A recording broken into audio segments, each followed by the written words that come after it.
민원연 종편대지 시즌2 14화 시작하겠습니다. 안녕하세요.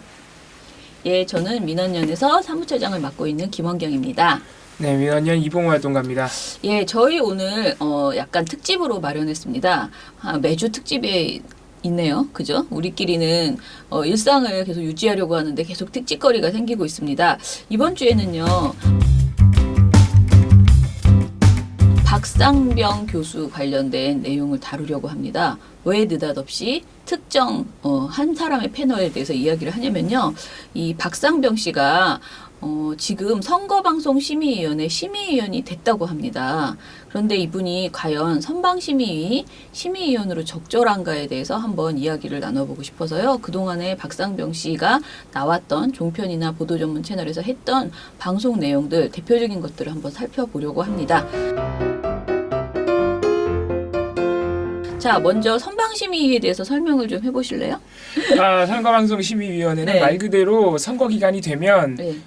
방송통신심의위원회에서 선거보도 관련 심의를 따로 네. 다루는 팀을 일종의 팀 같은 걸 꾸리는 네, 네. 겁니다. 네. 그래서 위원들을 각 정당으로부터 위촉을 받아서 네. 임명을 해서 선거방송심의위원회를 따로 운영을 하는 것이죠. 각 정당으로부터만 위촉받는 건 아니고요. 지금 현재 딱 그 규정에 보면은요. 선방심의위는 국회 교섭단체, 그러니까 정당들, 그리고 중앙선거관리위원회, 그리고 방송사와 방송학계, 그리고 대한변협, 딱 특정되어 있어요. 대한변협이. 대한변협, 그리고 언론인 단체와 시민 단체 등에서 추천하는 사람을 포함해서 9명 이내로 선거방송심의위원회를 구성하게 되어 있습니다.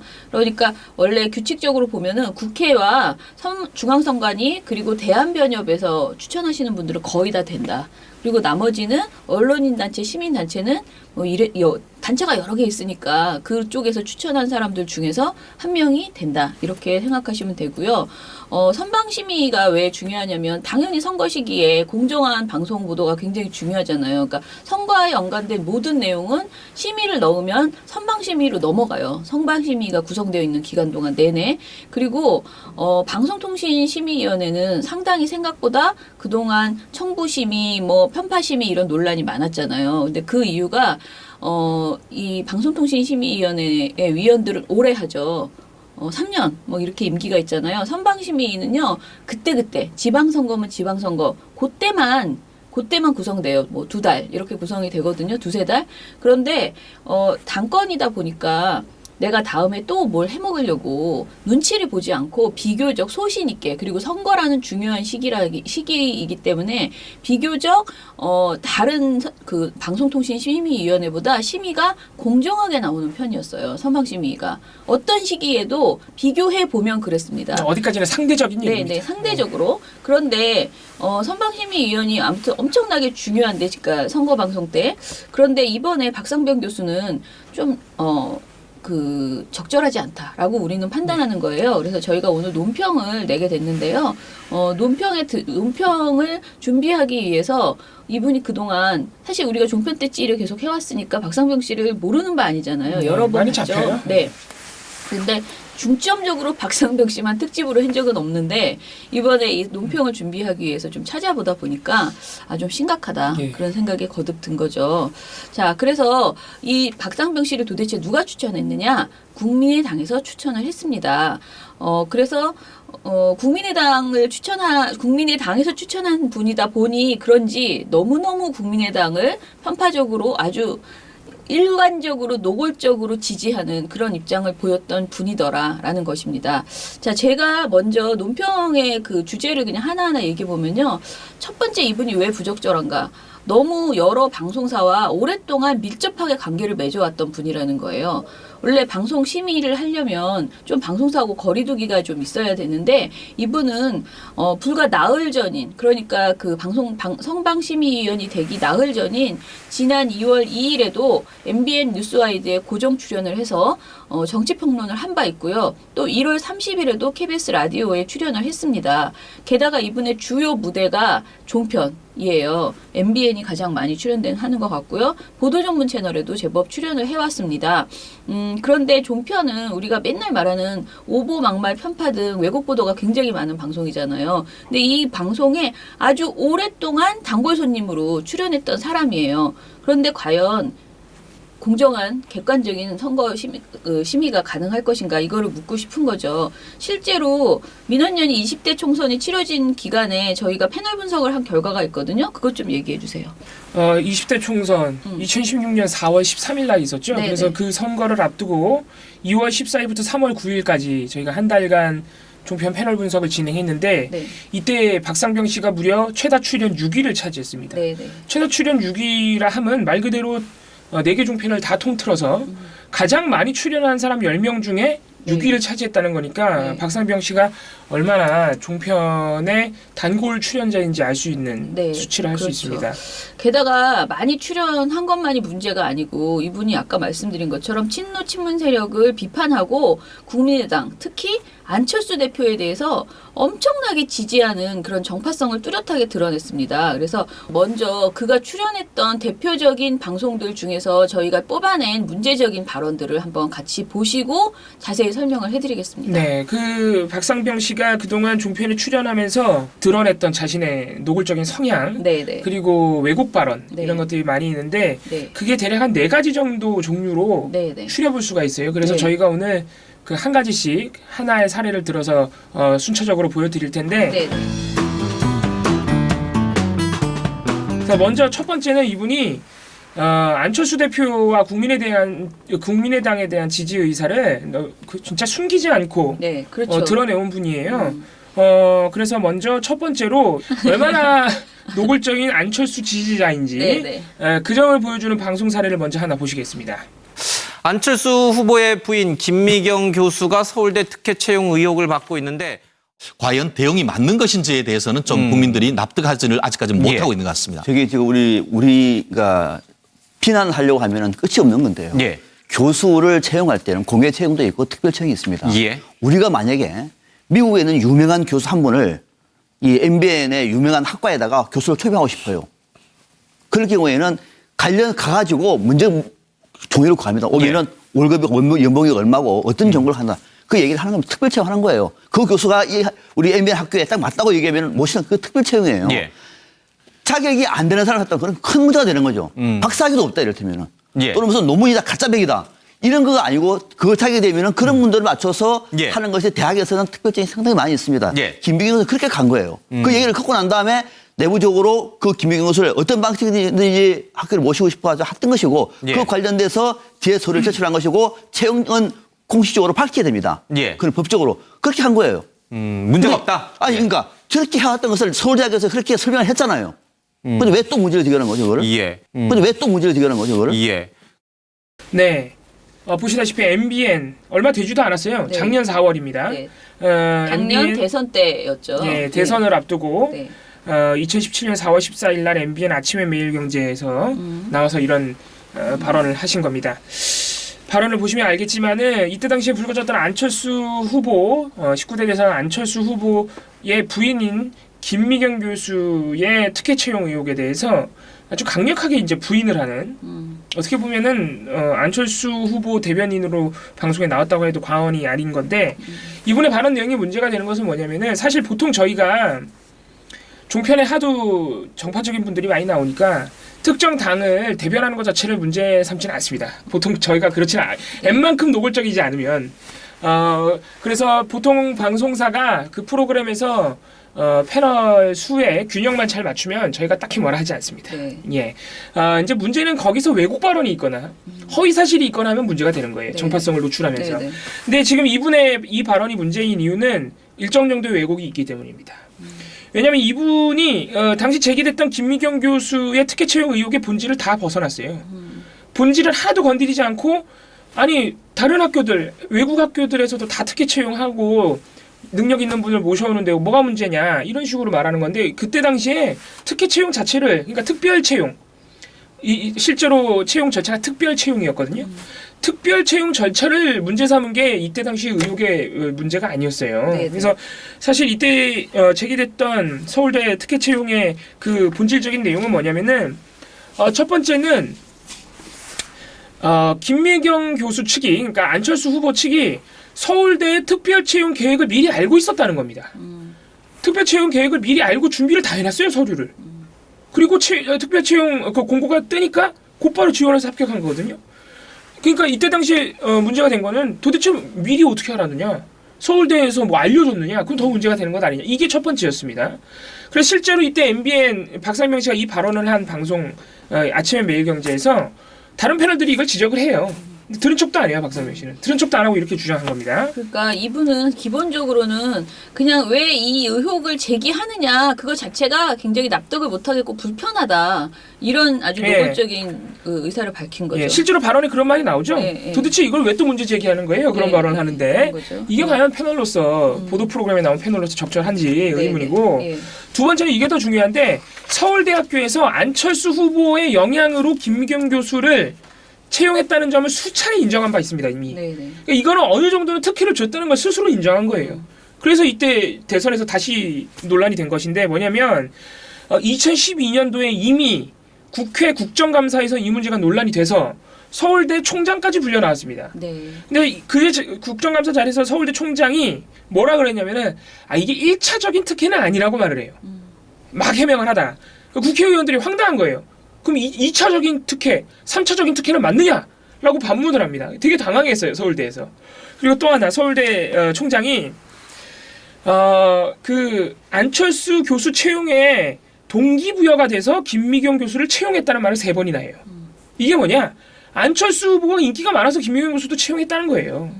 그리고 서울대의 내부 회의록을 보면은 김미경 교수 채용이 학교의 정책적인 고려였다.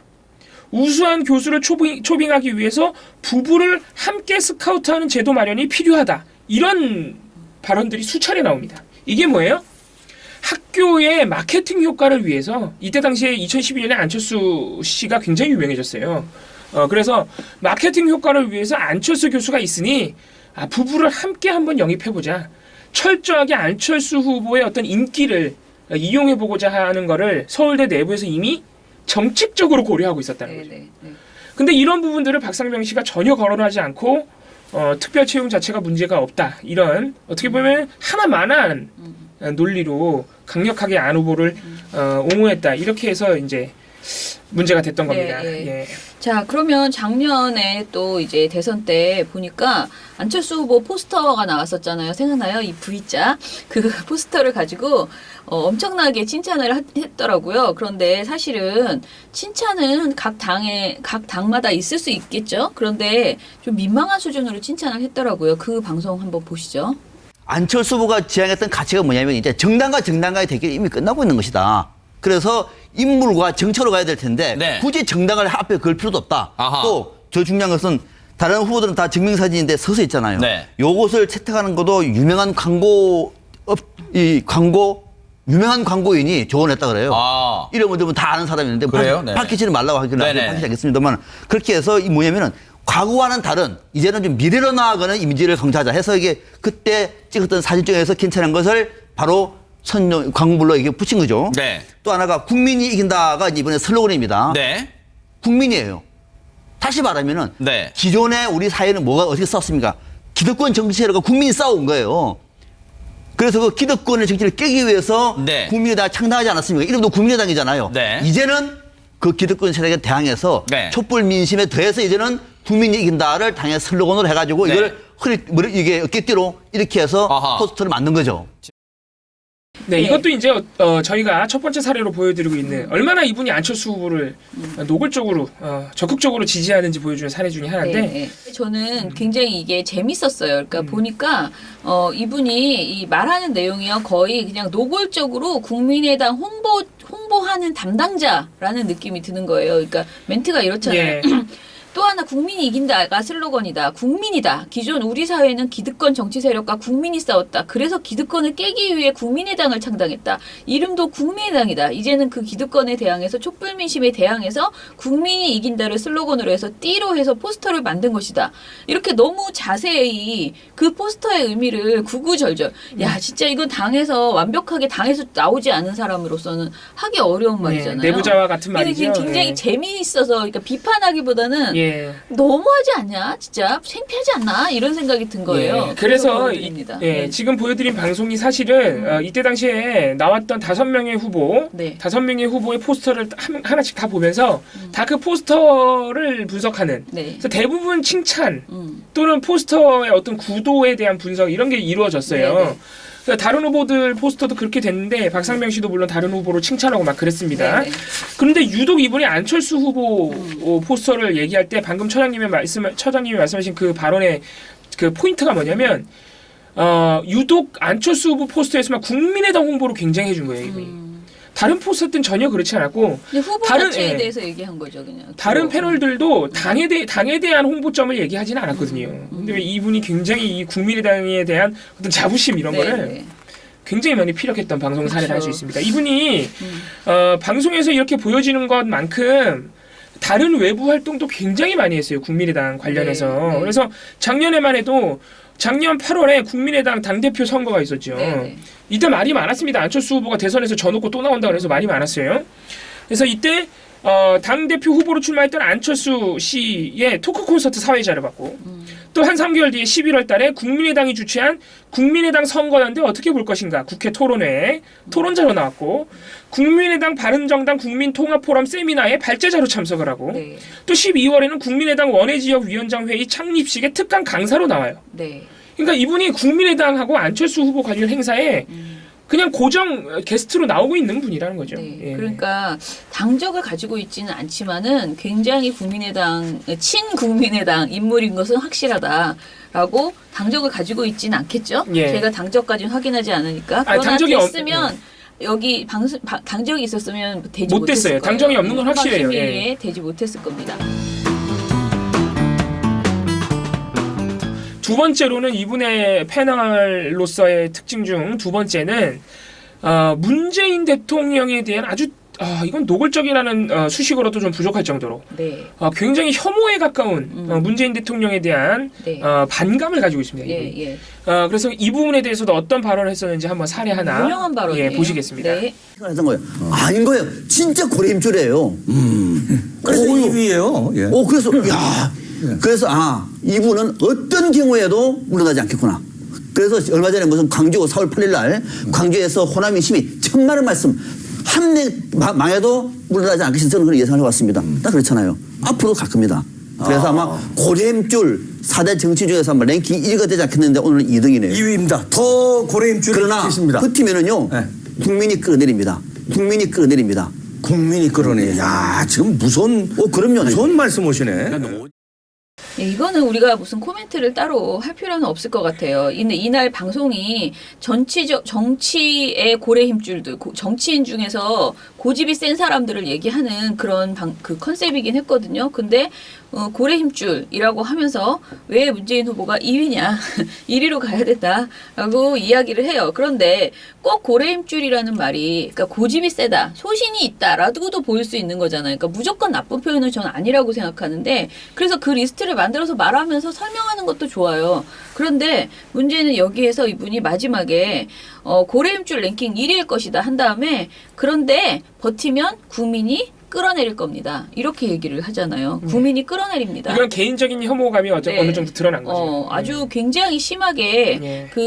문재인 후보 당시 이제 후보도 아니었죠. 문재인 씨에 대한 그 문제 제기를 아주 정말 반감을 아주 노골적으로 예. 드러내는 이런 발언을 했습니다. 이거 굉장히 민망한 발언이에요. 이게 이제 2016년 7월이니까 총선 직후에 네. 했던 방송인데 네. 이 또 총선에서 민주당이 압승을 거뒀기 때문에 네. 물론 국민의당도 나름 약진을 했었죠. 굉장히 기분이 나쁜 상태였을 거예요. 그래서 불안하니까 지금 예. 더 그렇게 문재인 얘기했던 것 같아요. 대통령에 대해서 이런 식으로 국민이 끌어내릴 것이라고 발언을 했는데 굉장히 민망한 게 안타깝게도 지금 뭐 한 1년 반 정도가 지난 시점에서 지금 돌이켜 보면 한 네. 2년 정도 1년 반 정도 지난 거 국민이 맞죠? 오히려 대통령 끌어내리기는커녕 지금 대통령을 만들어 놓고 네, 60% 이상의 고공 지지를 보이고 있으니까 네, 박상병 씨 입장에서는 이 방송 보여주면 굉장히 민망할 겁니다. 네. 예. 자, 그러면은 세 번째는 근데 세 번째 사례로 넘어가 여기부터 좀 재밌어요. 네. 그러니까 이분이 정치적인 성향 오케이 그렇다 치자 이거예요. 국민의당이 추천한 사람이니까 뭐 그럴 수도 네. 있지. 뭐 한번 정말 100번 양보해서만 이해를 쳐준다 해도 이해를 해준다 해도 이 마지막 세 번째 네 번째 방송 사례들은 굉장히 재밌습니다. 좀 사실은 아주 진지하다기보다는 정말 웃기다라는 예. 생각이 듭니다. 요 세 번째 사례는 뭐냐면은 박근혜 전 대통령에 대한 찬양 발언을 한 바 있어요. 네. 네, 이 사례 한번 보시겠습니다. 밝아 보이시더라고요. 속마음은 어떠신지 모르지만. 박근혜 대통령은 아마 그 대목은 우리가 높게 평가할 부분이 있는 것 같아요. 그래요? 주변에 있는 친인척들은 절대 들이지 않는다. 아마 박 대통령도 조카는 보고 싶지 않겠습니까? 그죠? 동생도 보고 싶고. 그러나 그만큼은 당초에 약속했던 것처럼 절대 청와대 출입 자체를 지금 금지시키고 있을 정도의 강한 의지를 보이고 있는 것 같고 또 그런 공적인 의지뿐만 아니라 개인적으로도 이 박근영 전 이사장과는 완전히 담을 쌓은 것 같아요. 그러다 보니까 앞서 전직 대통령의 따님이고 현 대통령의 여동생이 28만이었습니까? 기초 연금에 살아간다고 하면 이거는 국제적인 뉴스입니다. 진짜인지 아닌지 모르겠습니다만 그만큼 절박한 이 경제적인 고통을 호소하는 거 보니까 좀 마음이 짠하네요. 네, 이것도 역시 TV조선 이것이 정치다. 2016년 8월 25일.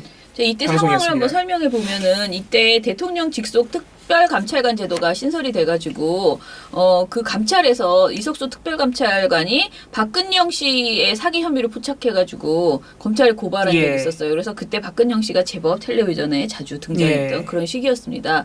그런데 이때 어이없게도 친인척을 너무 뭐라고 했지? 친인척을 들이지 않는다. 참 대단한 그 의지를 가지고 엄청나게 있습니다. 산사를 라고, 쏟아냈죠. 하면서 박근혜 전 대통령을 엄청나게 감싸주고 찌찌찌찌 이렇게 대하는 위대하신 분처럼 얘기하는 그런 멘트들이 있었습니다. 이것도 정말 뭐 발언 보셨으니까 저희가 발언을 굳이 전달해드릴 필요는 없지만은 보셨겠지만 이게 굉장히 재밌는 발언이 역시 여기서도 이분이 얼마나 이 보도 프로그램에서 논점을 전혀 포착하지 못하고 있다. 이때 당시 사기 혐의가 뭐냐면은 박근혜 대통령의 동생이니까 그 대통령의 후광을 얻고 사기를 쳤다는 거예요. 네네. 대통령의 영향력을 남용해서 본인이 남용해서 특정인으로부터 특정인에게 내가 어떤 계약을 따게 해줄게.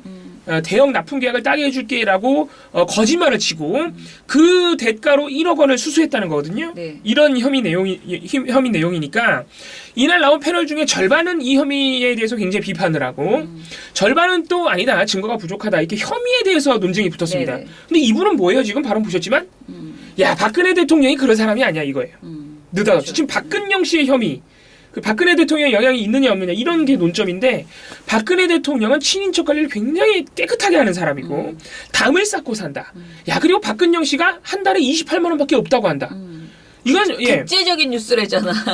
박근영 씨 이렇게 깨끗하게 친인척을 관리하는 것은 뭐 국제적인 뉴스다. 이런 말도 안 되는 논점에 완전히 이탈한. 그리고 이 발언도 지금에 와서 생각해 보면은 전혀 사실과 다르고 굉장히 민망한 거예요. 박근혜 대통령 친인척 관리는커녕 제3자 그냥 아무 관계도 없는 측근 하나 관리 못해서 국정농단을 벌인 사람입니다. 예. 그리고 박근영 씨 혐의에 대해서 얘기를 해야 되는데 이게 지금 항소심으로 넘어갔어요. 얼마 전에 1심 판결이 나왔는데 무죄를 때려버렸어요. 재판장이. 그래서 지금 검찰이 항소를 해가지고 2심으로 넘어간 상태인데 이게 재밌는 게 1심에서 박근영 씨는 무죄가 나는데 공범으로 보이는 박근영 씨의 수행비서는 실형을 받았어요. 네. 그러면 수행비서만 박근혜 대통령의 영향력을 남용했다는 건데 그게 말이 됩니까? 그래서 지금 검찰이 이해를 못하고 항소를 한 거예요. 그래서 이런 상황들을 볼 때 역시 박상병 씨의 발언이 굉장히 부적절했다. 네. 이렇게 볼 수 있겠습니다.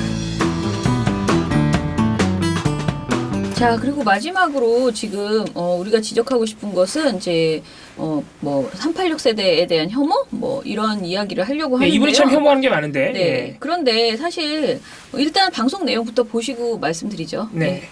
서울시장에 도전하고 계시죠? 더불어민주당의 우상호 의원 나오셨습니다. 저는 우상호 의원 나오면 꼭 한번 물어보고 싶었어요. 예. 왜냐하면 우상호 의원은 사실 86그룹을 대표하는 상징적인 인물이거든요. 지금 뭐 우리 현대 정치사는 크게 보면 민주화 이전과 민주화 이후로 구분할 수가 있고 지금의 86그룹은 민주화 때 핵심적인 역할을 했습니다. 근데 그 이후의 정치에서 우리는 이 86그룹한테 상당히 기대를 많이 했던 것이죠. 대한민국의 민주화는 더 심화되고 발전될 네. 것이다. 했는데 일부 그런 면도 있습니다만 거꾸로 간 경우도 많습니다.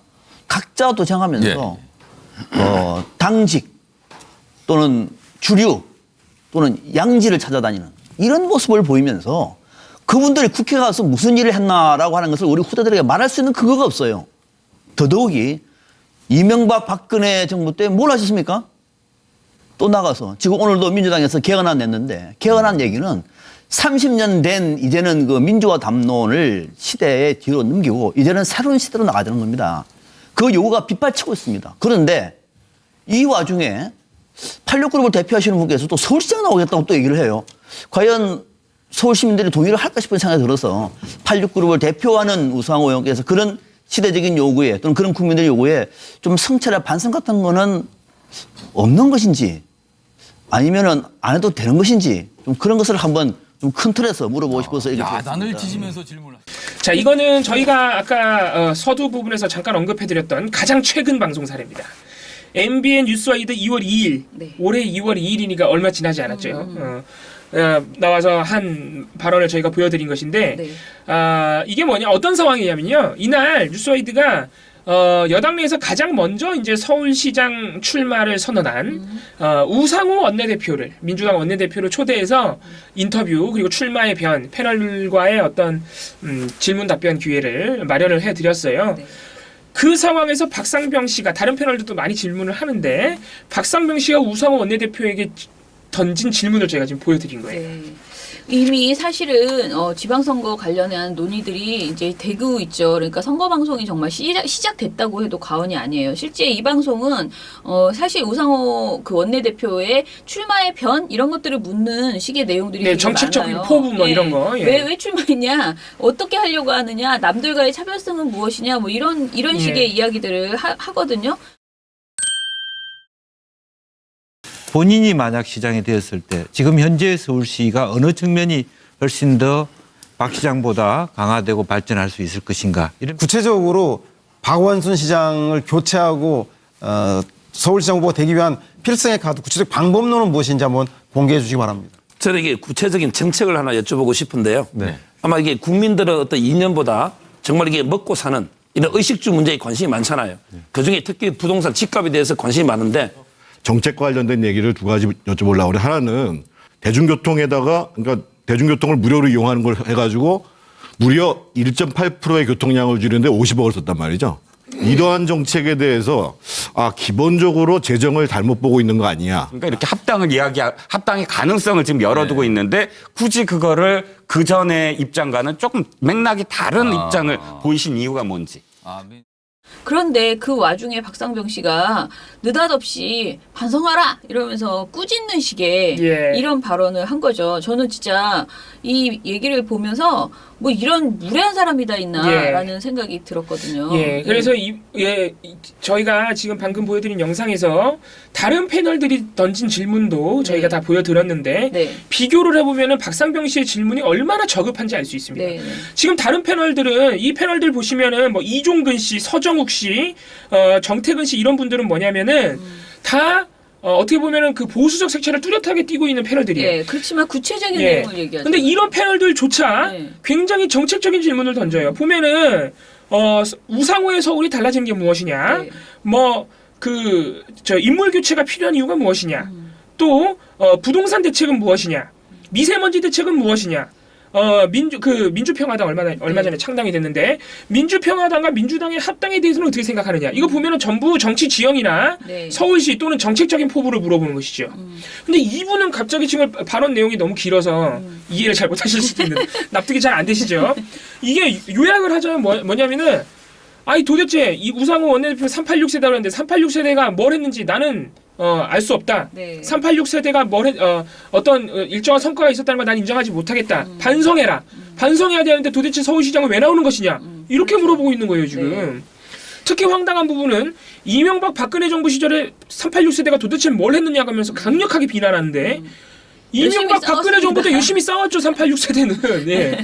특히 우상호 원내대표는 민주당 내에서 굉장히 열심히 싸웠죠. 굉장히 이 선거 서울시장 선거라는 이 중대한 사안과 전혀 역시 이번에도 본질에서 벗어난 지금은 본질에서 벗어났을 뿐만 아니라 굉장히 근거도 없이 386 세대라는 한 어떤 부류의 인물들을 싸잡아 비난하고 있다. 이렇게 보실 수 있겠습니다. 굉장히 방송에서 하지 말아야 돼. 그리고 특히 이게 지금 선거 관련된 이야기가 지금 벌써 시작된 거잖아요. 예. 그런데 그런 상황에서 후보자들끼리 약간 이렇게 공격하는 토론을 하면서 나오면은 또 모를까 패널이 이런 식의 무례한 질문을 던지는 예. 것은 굉장히 적절치 못합니다. 예. 근데 이런 말을 이해했던 사람이 지금 자기가 나온다는 거잖아요. 예. 선방심의위원으로. 예. 앞으로 다른 사람들이 하는 방송을 심의한다고 생각해 보세요. 그러면은 종편에서 어떤 막말이 나와도 다 제가 보기엔 문제 없어요. 예. 왜냐면 자기가 한 게 있는데 예. 도대체 무엇이 문제 있을까요? 이분 기준에. 예. 예. 그러니까 이분이 선방심의에 사실 가면 안 되는 분이죠. 그렇죠. 예. 이분 지금 마지막 사례에서도 드러나다시피 이분이 국민의당에 대한 노골적인 지지 그리고 반대로 민주당에 대해서는 강력한 혐오, 이거 아주 주관적인 혐오를 가진 분이에요. 네네. 예. 386 세대에 대한 비난도 이 민주당이 싫다는 거예요, 한마디로. 네네. 그렇기 때문에 이런 분이 일단 선거 심의를 만든다는 것 자체가 굉장히 부적절하고 네네. 처장님 말씀하신 대로 이분이 만약에 지금 선방심의에 이미 임명이 됐기 때문에 이걸 무르기는 참 어렵습니다. 네, 네. 그런데 이분이 가서 회의록을 저희가 다 확인할 수 있거든요. 이분이 과연 어떤 발언을 하는지 어떤 심의를 하는지 저희가 철저하게 지켜볼 겁니다. 이분이 지금까지 보여준 태도에 의하면은 웬만한 그 민원 또는 그 심의들은 네. 전부 문제 없으면 판결해야 돼요. 근데 저희 이제 논평에서는 그럼 이 책임을 누가 져야 되느냐, 지금의 이 상황을, 그리고 되돌릴 수 없는가에 대해서 사실은 굉장히 고민스럽습니다. 그러니까 진짜 되돌릴 수 없을 수도 있어요. 왜냐하면 우리가 시민단체가 아무리 비판한다고 해서 이게 재논이 될 것인가, 과연 임명된 사람은 그런 고민이 있습니다. 그렇지만 저희는 원칙적으로 비판하지 않을 수가 없고요. 일단은 이번 그 사태의 책임은 당연히 국민의당이 져야 돼요. 예. 왜냐하면 국민의당은 자신들에게 주어진 추천권이 뭐냐, 공정하고 객관적인 선거가 될 수 있도록 방송을 하는 자리에 누군가를 추천해달라고 한 거지, 자신의 당을 지지하는 전문가, 자신의 당의 정말 완전히 그야말로 대변자 이런 사람을 추천해달라고 한 게 아니에요. 그런 자리를 추천해달라고 할 때 이분을 보냈어야죠. 이거는 공정성과 객관성을 담보하고 방송의 어떤 그 철학, 이것 자체를 이해하는 사람을 보내야 되는 겁니다. 그런데 완전히 자신들에게 유리한 방송을 하려고 하는 행위로밖에 보이지 않는, 그러니까 우리에게 유리한 선거 방송, 우리에게 불리한 선거 방송이 나왔을 때 우리 편을 들어줄 그런 사람을 보낸 셈이잖아요. 예. 지금 국민의당이. 그래서 박씨의 추천을 저희는 철회해야 되고, 그리고 자당에 주어진 아예 추천 권한을 아예 반납해라, 니는 자격이 없다, 이런 말을 할 수밖에 없다라고 말씀을 드리고요. 네, 저희가 이 국민의당이 이번 사태로 말미암아서 사실 저번에 네. 고영신 씨도 한번 그랬죠. 문제가 된 바 있는데, 네네. 이 국민의당이 이 언론과 민주주의에 대한 기본적인 인식이 굉장히 낙후되어 있음을 우리가 여러 번 확인할 수 있는데, 네네. 최소한 우리가 이 지금 선거방송심의위원회 위원들의 추천권이 각 정당에 있어요. 네. 원내 교섭단체에 있단 말이에요. 그러니까 아무리 그래도 그 정당을 대변하는 인물이 올 거라는 건 어느 정도는 우리도 이해합니다. 그렇죠. 그 어쩔 수 없는 거예요. 네. 그 당이 추천하는 거니까. 근데 이런 자리에 그 정당에서 추천해 달라는 거는 최소한 뭐냐면, 일단 최소한 규정상 되어 있는 건 최소한은 일단 당적이 없어야 되고요. 두 번째는 뭐냐면은 아주 기본적인 전제 중에 하나가 언론 전문가를 데려다 달라는 거예요. 또는 선거 전문가를 데려다 달라는 겁니다. 네네. 각 정당이. 네. 그러면 언론 전문가가 와야 되는데, 국민의당은 어떻게 생각하고 있냐면은 우리 당을 그동안 대변하면서 방송에 출연한 사람을 자꾸 내보내고 있어요. 지금 이런 자리에. 맞아요. 그러니까 아주 이해가 아주 얕은 거죠. 이해가 예. 얕을까? 다 이해를 하면서도 난 몰라, 이거 내가 추천하면 받아줘야 돼, 이렇게 생각하고 이런 꾼들을, 정말 선수들을 보내는 거죠. 박상병 교수는 언론학 또는 언론의 어떤 생리에 대해서 전혀 모르는 분이에요. 전혀 전문가가 아니거든요. 방송 예. 종편 출연 전문가이긴 하죠. 예, 출연하는 분이죠, 네. 그냥. 돈 버는 분이고. 자, 예. 그리고 이제 두 번째로 누가 책임을 져야 되냐면은 방통심의위원. 당연하죠. 방송통신심의위원회가 이거를 이제 선임하거든요. 의원을. 선거방송심의위원을. 근데 국민의당에서 이런 분을 보냈어요. 그럼 무조건 아무나 보내면 그냥 받나요? 물러야죠. 방통심의위는? 예. 사실은 이거를 그 관행상 국회가 추천한 사람을 막 거절하는 경우는 그렇게 많지는 않아요. 그렇지만은 이번에는 좀 아니다. 왜냐하면 이분은 어제까지도 정말 엊그제까지도 종편에 출연하신 분이고 게다가 이 사람이 그동안에 여러 심의를 해본 그러니까 이미 여러 가지 방송에서 문제적 발언도 했던 분이고 그리고 특히 특정 정당에 매우 정파성을 띈 분이다라는 걸 판단했어야죠. 그래서 이것에 대해서 거절을 하던가 아니면 최소한 공론화 작업을 했어야 된다고 생각을 합니다. 이 문제를 논의를 했어야 되는데 그냥 덜컥 받아서 선임을 해버린 거죠. 그래서 그러니까 이 방통심의가 굉장히 매너리즘에 빠져 있거나 아니면은 이런 정파성 띈 위원들이 오는 거에 대해서 무감각한 겁니다. 네네. 자, 그리고 이제 마지막으로 이번 기회에 아예 방통심의가 선방심의 구성에 대한 그 내용을 규정하고 있는 공직선거법이 있습니다. 그런데 여기 관련된 내용들이 좀 의아한 부분들이 있더라는 거죠. 아까 제가 말씀드린 중앙선관위 그리고 국회 교섭단체 그것까지는 알겠는데 왜 꼭 변호사는 굉장히 여러분이 있는데 대한변협만이 여기 추천권을 가지고 있는지도 잘 모르겠고요. 그나마 언론인단체, 시민단체 방송학계라는 것은 누구를 특정하지 않죠. 어떤 부류를. 방송학계도 여러 사람이 있고 단체도 여러 단체가 있으니까. 그런데 또 대한변협은 딱 들어가 있고 이렇게 해서 선거를 이제 그 선방심의위원회 구성을 하고 있어요. 그런데 여기에서 당원이라는 결격 사유 이외에는 다른 것이 전혀 없단 말이에요. 근데 이게 과연 적절한가에 대해서 논의가 필요하다. 선방심의는 굉장히 공정성과 객관성, 독립성을 지키기 위해서 그 무엇보다도 이 선방심의 구성되는 그 위원들 자체가 그 공정함에서 뭔가 이렇게 엮이지 않도록 되어야 된다라는 생각인 거죠. 그래서 저희가 보기에는 늘 선방심의, 그러니까 이 방송심의가 솜방망이라는 이야기를 그동안 들어왔어요. 그런데 이제 처음으로 방송통신심의위원회가 구성돼서 자기가 구성돼서 처음 시작하는 이 선방심의위에서 아예 이런 분이 들어가 버렸다는 것이 굉장히 답답한 일이고요. 이런 자조와 한탄을 이제 정말 그만했으면 좋겠다. 좀 희망을 갖고 있었는데 첫 시작으로 보여주는 일이 너무 답답했다. 이런 생각이 듭니다. 그래서 일단 저희는 국민의당의 이 추천 이거를 철회해야 된다라는 것을 다시 한번 말씀을 드리고요.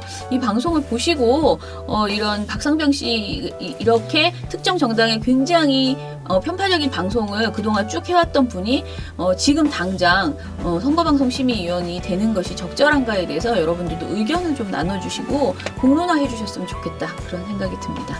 저희는 그러면 다음 주에 다시 찾아뵙도록 하겠습니다. 감사합니다.